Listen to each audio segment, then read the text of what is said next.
This is how to break into cybersecurity. I'm 23 and I make 6 figures working from home in cybersecurity. Here are my top 3 tips to help you break into the cyberspace. Let's go. What's up, Cyberhawks? So in today's video, we're going to be going over videos talking about how to get into cybersecurity, giving my thoughts and my experience and see if they, parallel with what we're currently seeing. It can definitely be a journey to get into not only cybersecurity, but also like tech in general. And like there's tons of different videos out here, saying, claiming you can do just XYZ and get the job, and then other people are claiming just XYZ. So yeah, I'll definitely kind of just give my personal experience on this and kind of what I've been hearing in some of the groups that I'm in. And hopefully these align with what we're going to be seeing here. But if not, I'll definitely let you guys know. But anyway, we're going to go ahead and start out with this video here. And yeah, let's start it. Everybody wants to get into cybersecurity. No one knows where to start. This is your cybersecurity career path for beginners. This is for the people who have 0 to 2 years of experience. And I don't care what you've heard, you do not need to start with the CompTIA A+. Your goal is cybersecurity, not help desk. Start with your CompTIA Network Plus. You have to have foundations in networking to do well in this industry. Then you're going to move to your CompTIA Security Plus. There are a million other certifications that you could get. Just stick with these 2. And no, you cannot swap these out for free certificates. The Google IT course doesn't count. Your ISC squared CC doesn't count. A certificate from some random course on Udemy does not count. Then you're going to need some hard skills with Linux, Python, and traffic analysis. Apply these for projects in your home lab. Document the process, put it online to make an e-portfolio. Make a 1-page resume and apply to 1,000 jobs. This right here is the way to get experience when you don't have experience. Get a complete breakdown on this and everything else you need to start your career in cybersecurity with my new book, The Cybersecurity Career Roadmap, with the link in my bio at bowtiecyber.com. Cool. So yeah, this is some actually pretty good advice. These are the median US salary, 100K plus. I'm not exactly sure that's like for beginners or not, or just like in general. But yeah, you can definitely make over 100K in cyber, not necessarily as a beginner, but yeah, definitely, when you got years of experience. Now, let's go ahead and just go over each of these. The first one he talks about is the Network Plus. Well, I guess technically the first one he talks about is the A plus, and that you don't necessarily need it. That is true. That's what I've been hearing constantly within some of the groups that I'm in, that A plus is not necessary. I do have an A plus, and I'm glad that I was able to take the core 1 and the core 2 of A plus. I feel like it has given me a lot of, just practical knowledge of some of the like stuff outside of cyber that I do here in my personal office, and just having that knowledge. But yeah, it's not necessary. Like if I was trying to get into cybersecurity quick, I would also avoid that certification now.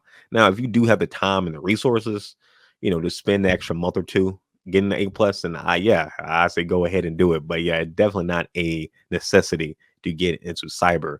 Now, the next one he talks about is the Network Plus. Yeah, that one's pretty good. I learned a lot. That was probably one of the hardest certifications of the CompTIA trifecta that I took. And yeah, I learned a lot. And it's good to have that foundation as well. So yeah, that one I definitely recommend. Security Plus, yeah, that one I definitely recommend that one as well. No brainer.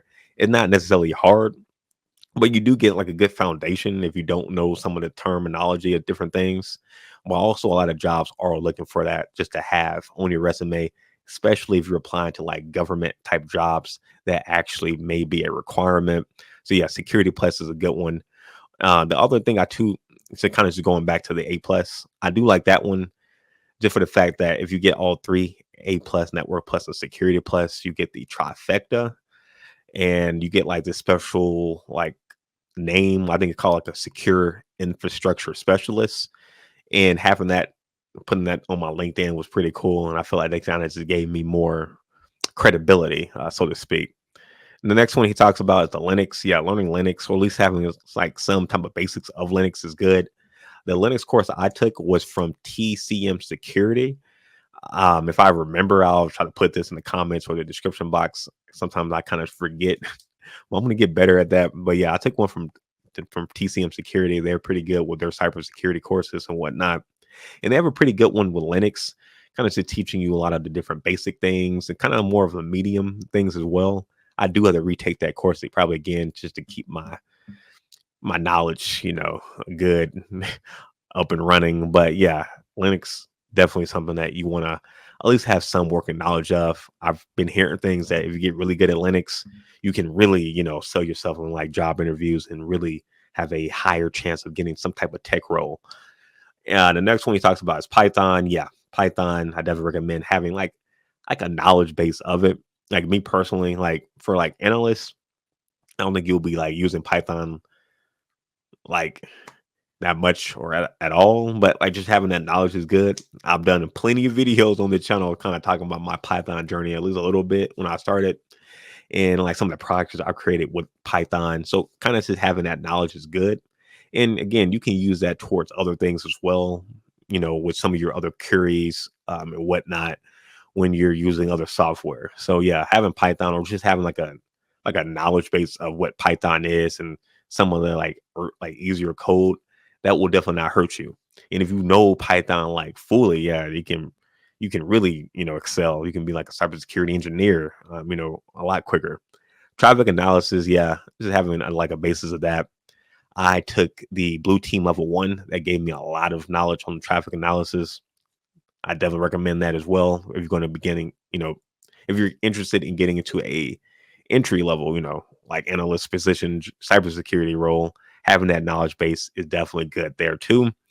E-portfolio. Yes, this is a big one. I definitely recommend having. Let me just go ahead and make myself bigger right here, so I can just say this one more time. Having an e-portfolio is definitely good in this current market. I definitely recommend having an e-portfolio, having like a GitHub, having a YouTube channel, having somewhere that you can have either like written documentation or video documentation of the things that you're learning and you explaining different things. That is a plus, and that will put you in a different league compared to the people who don't have any type of e-portfolio, and you're both entry level people trying to apply to a job. Definitely recommend that. GitHub, again, great one, and YouTube as well if you can, if you can have that time. And the process of documenting everything and documenting your projects is also good, because I do a lot of documentation here at my current role, and a lot of people don't actually want to do documentation. So for the fact that you can do documentation and you can do it pretty well, will set you apart from other people who don't want to do documentation because it's boring and it's slow. The one-page resume, yeah, having a one-page resume isn't bad. I have a two-page resume that I feel is perfect, and my group was really good. But yeah, having a one page is not necessarily bad either. 1 to 2 page, definitely not 3, 4, or 5 for sure. But yeah, 1 page, 2 pages is pretty good. Again, depending on what type of experience and projects that you're putting in on your first, entry level cyber job. So definitely something to look at too on that. And then apply to 1,000 jobs. If you guys seen some of my videos already, I've already talked about me applying to over 1,000.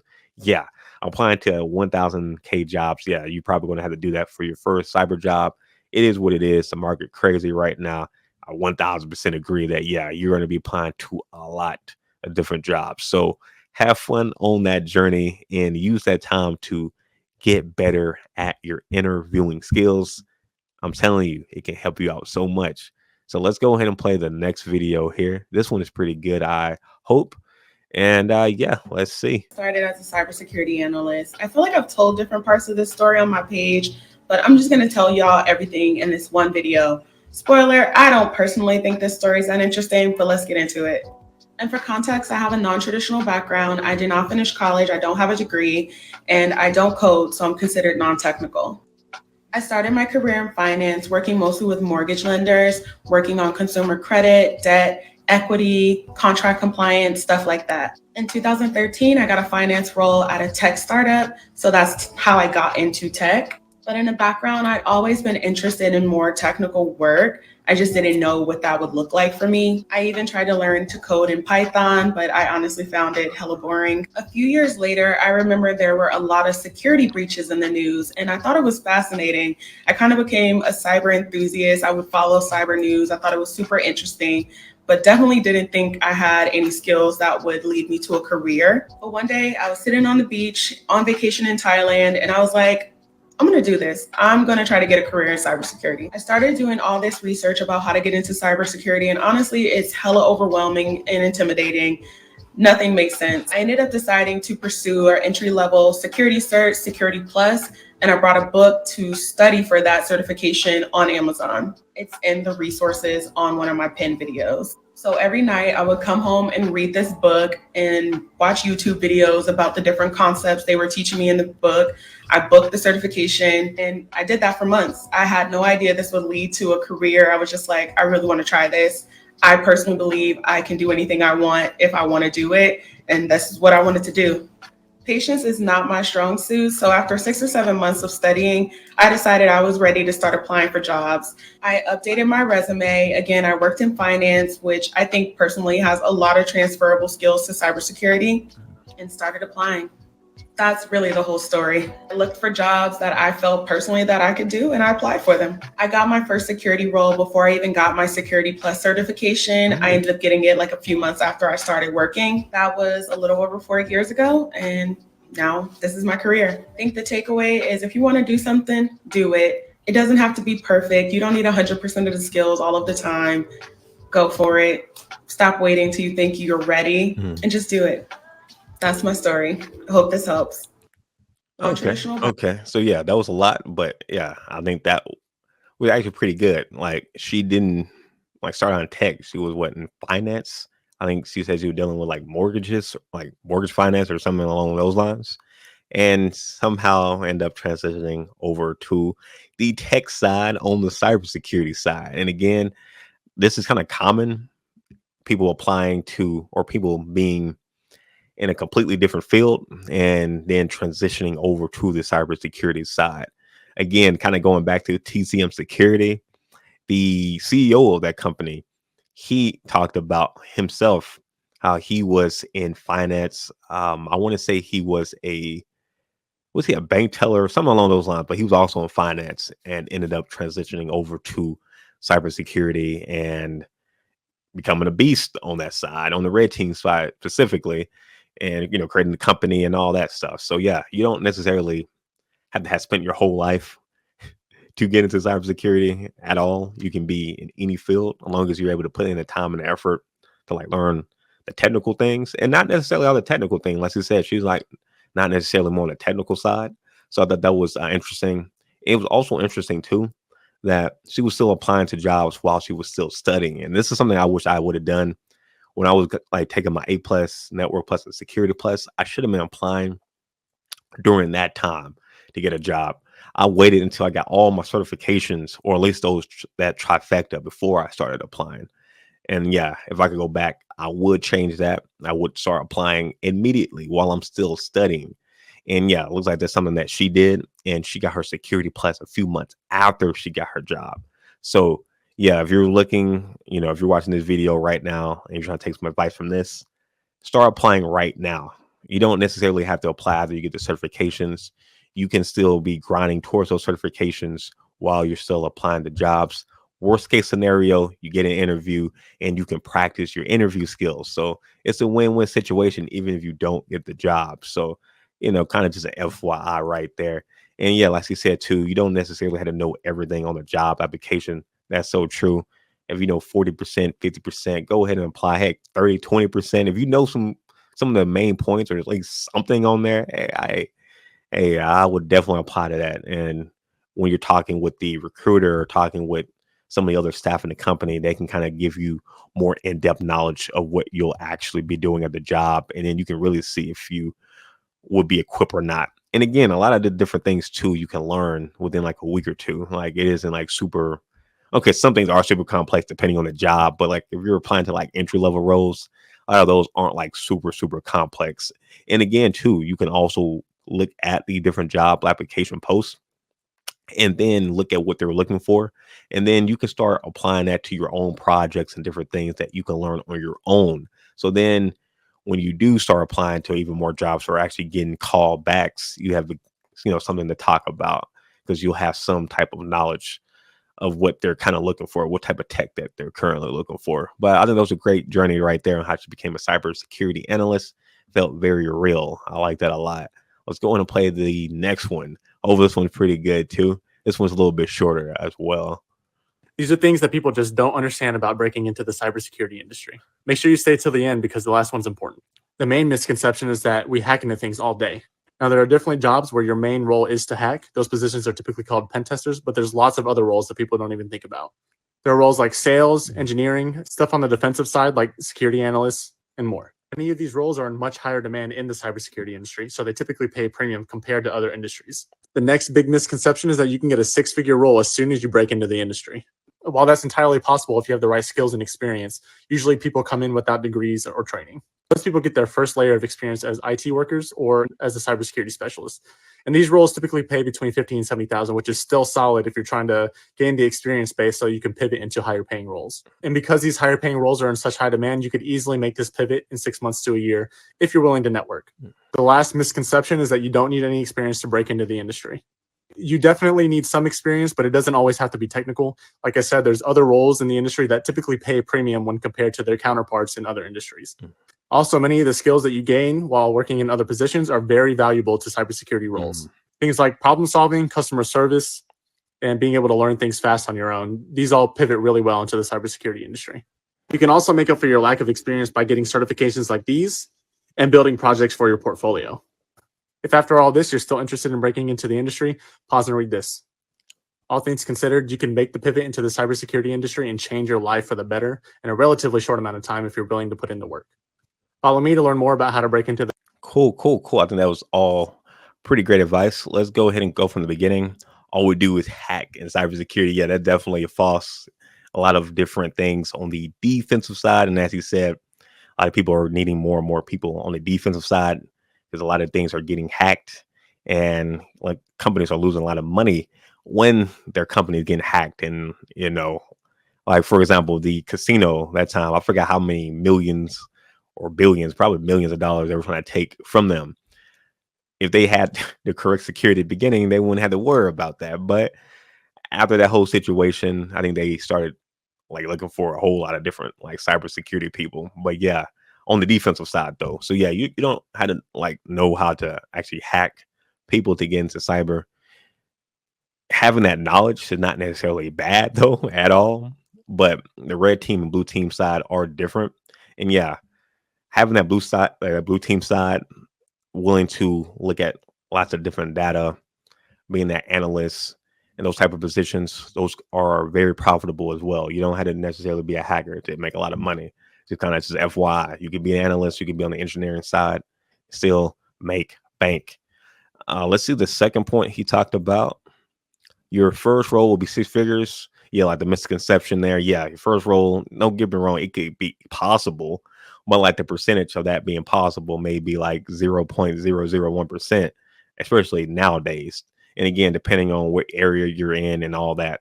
Like, for example, you may be in California or like you New York and may have a higher chance of making that six figures versus somebody like in the South, for example, only because of the difference in cost of living. So you may be making 100K in Cali, but in Texas, that's like 60K or 70K, kind of just giving an example of the difference of the quality of life on how much you may be spending on your rent or your mortgage there versus how much they may be spending on their mortgage and rent here. And then the taxes that they're paying here versus the taxes they're paying there, et cetera, et cetera. So, this is something to think about as well, because a lot of people think like the possibility of something happening is the probability. Like the thing is like, for example, like with like lotto tickets, like, yeah, I could, theoretically speaking, yeah, I could play the lotto or scratch off or whatnot and win $1 million, sure, but the possibility of that happening is very slim to none versus me playing the lotto and winning like $100. I have a higher likelihood of winning $100 than I would winning the $1 million, and that is a statistical fact. Another fact about that too, with the lotto, for example, which is going on that. I remember watching a video on this, and they said that you're more likely to get bitten by a shark, getting hit, or getting a vending machine falling on you versus you winning the lotto. So yeah, like just because something is possible does not mean it's probable. And I think a lot of people in tech, especially, well, not necessarily in tech, but people who are interested in getting into tech, they get that so misconstrued. They see these videos talking about six figures this and making all this money and you're remote.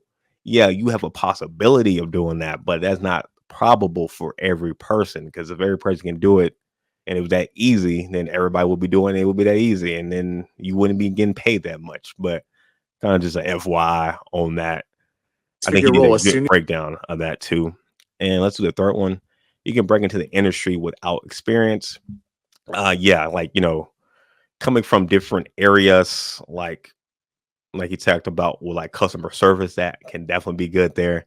I feel like that helped me out with my current role, having that customer service experience, being able to talk to people is definitely a good thing. When you're in a technical role like this, a lot of people may not have that personality or that personable, I guess, charisma about themselves, that they're not able to like speak with people in a way that is not necessarily hostile if you're not talking something technical, and kind of being able to, like, I guess, alleviate certain situations if things get tense. Having that customer service experience can definitely help out with that.